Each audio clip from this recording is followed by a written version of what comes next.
Hello, I'm Brian Tracy, and welcome to the Psychology of Success.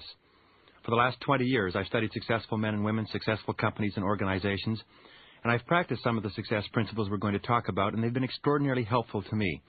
And in this program, I've put together what I consider to be the most important single findings on success in all of the history of the subject. Today, more people are becoming successful faster than any other time in human history. Someone somewhere in America becomes a millionaire every 12 minutes. By 1990, one household in every 100 will have a net worth in excess of $1 million. At least 80% of these millionaires are self-made. That is, they started with nothing but ambition and energy, the same way most of us start. Many of them never went to college. Many of them only got average grades in school. Many self-made millionaires started with no advantages at all. Some were orphans. Some were immigrants who couldn't even speak English. Most of them went broke or nearly broke more than once on the way up. Self-made millionaires, Olympic athletes, high achievers in the arts, science, business, and every other field have been studied exhaustively to find out what makes them tick. These type of people have fascinated researchers for years now, and today we have the answers. Today we know more about how to achieve great success in life than ever before. Today, for the first time, imagine this: success is as predictable as the sun rising in the east and setting in the west.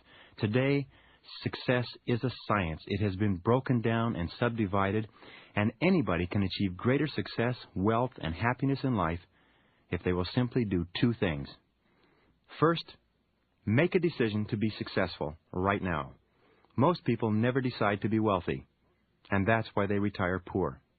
According to actuarial statistics, of 100 people working today who reach the age of 65, 1 will be wealthy, 4 will be financially independent, 15 will have some savings put aside, and the other 80% will be flat, broke, busted, dependent upon pensions and charity.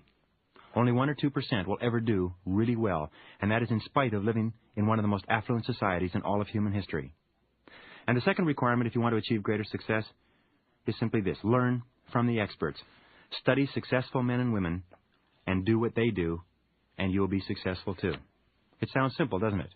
Well, if you want to learn to be a good cook, you study cooking. You don't try to figure it out for yourself. You buy cookbooks, and you take classes and lessons, and you learn from the experts. If you want to be an engineer, you go to the university and you study engineering. You learn from other engineers. If you want to be successful, you study success. You become an expert on success.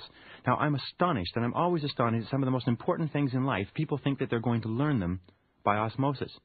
I'm always amazed that most parents never read about how to bring up happy, healthy, self-confident children, and they can't understand why they're having problems with their kids. And I'm amazed that many people never read and study communications and human relations, and they wonder why they have problems with other people. And I'm always astonished that men and women think about success day and night, and yet very few of them ever read about it, ever study it, ever listen to tapes, ever take courses or seminars. They seem to excuse them by feeling that these are the sort of things that they're going to learn by osmosis. They're just simply going to attract them, if you like.